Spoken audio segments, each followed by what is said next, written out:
Hello everyone, Brooke here from Spun Sweets, and today I'm going to be showing you how to make the perfect cotton candy cone. I have 5 tips I'm going to be talking about in order for you to form that perfect cone when you're spinning it off your machine. So number 1, let's start with sugar. So there's 2 types of sugars that you might be using if you are making your own cotton candy.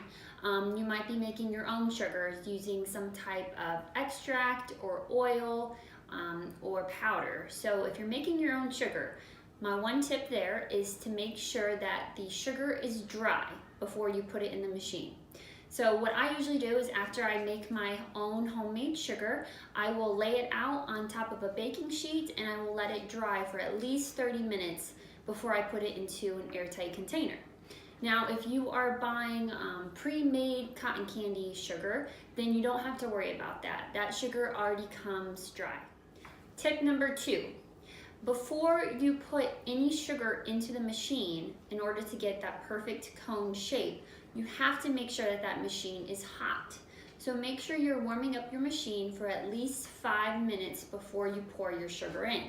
If you pour your sugar in before it is hot, the sugar was just going to go all over the machine and it's not going to come out correctly. Tip number 3. Your machine that you order is probably going to come with this metal sugar scooper. While this sugar scooper is great and some people really like it, I do not use this. I find that it is harder to control the sugar and make sure that you're getting it into the machine. So something that I use is this little white, it's almost like a tablespoon type of sugar scooper. I bought these off Amazon and I will put them in the description, the link to them. And I find that these are a lot easier to control that sugar. So when you're dumping it into the machine, you know that it's going right into the center of the machine and not going anywhere else. So I always suggest using these types of spoons when dumping that sugar into your machine. Tip number 4. So you have to have a good sturdy cone for when you are spinning up that sugar. So these cones here I actually bought from a bulk supply store. I got 1,000 cones for $28. And this is actually the gold medal brand cones, and these are my favorites. They are easy to grip, they're easy to spin, and then it holds the cotton candy really, really well. So always make sure you have something to hold that cotton candy on. Tip number 5, practice makes perfect.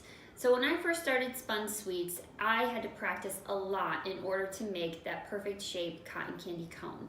So buy some, gold medal sugar, and it comes in a giant carton, and just start pouring it into your machine and practicing. I actually had my mom and sister come over one day and they got to taste test all the cotton candy, and it was a good way for me to practice to make the perfect shaped cones. Okay, in my next video you are going to see me make the perfect cotton candy cone.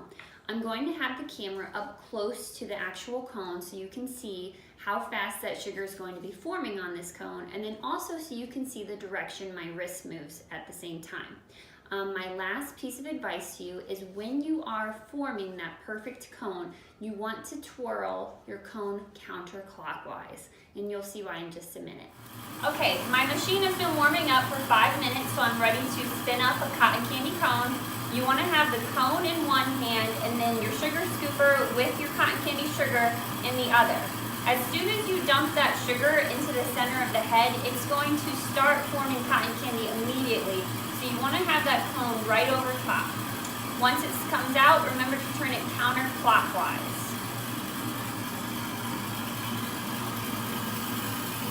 And like I said, it comes out right immediately over the top. Start spinning it counterclockwise, and then I just move it over so that it spreads evenly on the cone. Here you have it.